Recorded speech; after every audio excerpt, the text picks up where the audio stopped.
Model paper 138 2024 के paper में से हम एवरीडे साइंस का पोर्शन करेंगे आज। The water potential of pure water का जो वाटर पोटेंशियल होता है वो ज़ीरो होता है। ये बहुत रिपीटेड क्वेश्चन है। उसके बाद है ECG term is associated with. ECG heart से एसोसिएट करती है, जबकि ईईजी इलेक्ट्रोइनसेफेलोग्राफी, और सिफेलो जो होता है वो हार्ट हेड से रिलेटेड होता है, ठीक है। और यह है इलेक्ट्रोकार्डियोग्राफी, तो ये हार्ट से रिलेटेड है। विच, ये दोनों पूछे गए, ईईजी हेड से रिलेटेड और ईसीजी हार्ट से related. Which of the following planets has no moon. तो मरकरी और वेनस का कोई मून नहीं होता, पहले दो प्लैनेट्स का। उसके बाद मार्स के दो होते हैं और अर्थ का जो है वो एक है, हमें आइडिया है। और सैटर्न के इस टाइम मुझे नंबर तो नहीं याद, लेकिन इसके सबसे ज़्यादा होते हैं मून्स। क्वेश्चन नंबर 53 है the transfer of thermal energy from one substance to another through which requires no physical medium.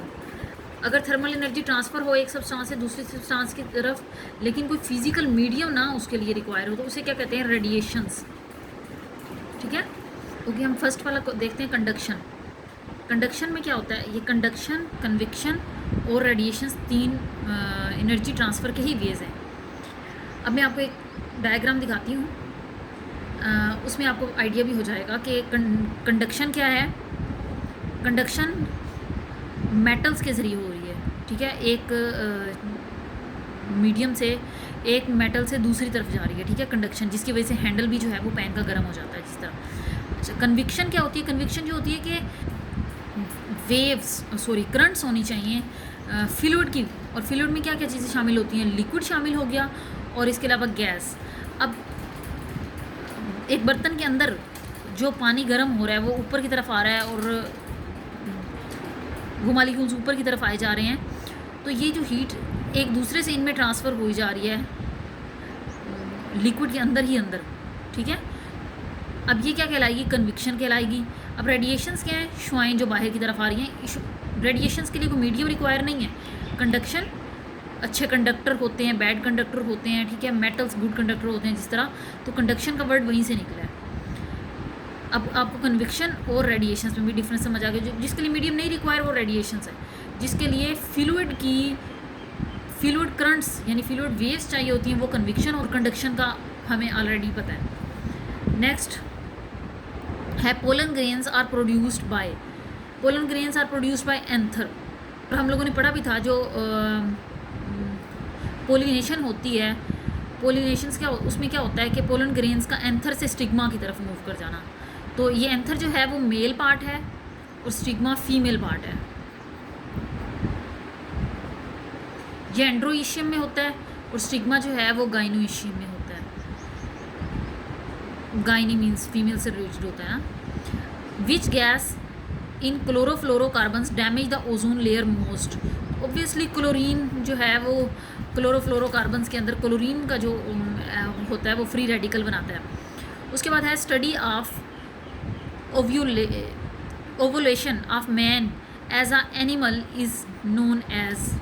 जो ह्यूमन की जो मैन की एवोल्यूशन है वो क्या कहलाएगी, एंथ्रोपोलॉजी, ठीक है। क्रोनोलॉजी टाइम से रिलेटेड होती है। एंथ्रोपोलॉजी की स्टडी डेफिनेशन एक देख लेते हैं, study of human societies and cultures and their development is called anthropology. Ethnology का देखें तो एथनोलॉजी होती है डिफरेंट पीपल की करेक्टरिस्टिक्स की स्टडी और उनके दरमियान रिलेशनशिप क्या है। यहाँ मैंने लिखा है ethnology the study of characteristics of different people and relationship between them is called ethnology. यानी मुख्तलिफ लोगों की खसूसियात और उनके दरमियान जो रिलेशन होगा वो क्या कहलाएगा, एथनोलॉजी कहलाएगा। इसके अलावा क्या है, आर्कियोलॉजी किस चीज़ की स्टडी है। आर्कियोलॉजी जो है वो ह्यूमन्स के पास्ट की स्टडी है, और इसका आंसर क्या हुआ, एंथ्रोपोलॉजी। नेक्स्ट है iron is an essential mineral which is needed for our body for the production of. Obviously haemoglobin है, हीमोग्लोबिन चाहिए के लिए हमें आयरन चाहिए होता है। इसके अलावा बोन्स और टीथ्स के लिए हमें क्या चाहिए होता है, और इवन थायरोक्सिन के लिए कैल्शियम चाहिए होता है। लेकिन हमारे जियोग्राफी से रिलेटेड ये क्वेश्चन आता है कि आयरन के लिए कौन से जगह जो है वो बहुत ज़्यादा फेमस है? काला बाग। काला बाग में आयरन के ज़खायर होते हैं।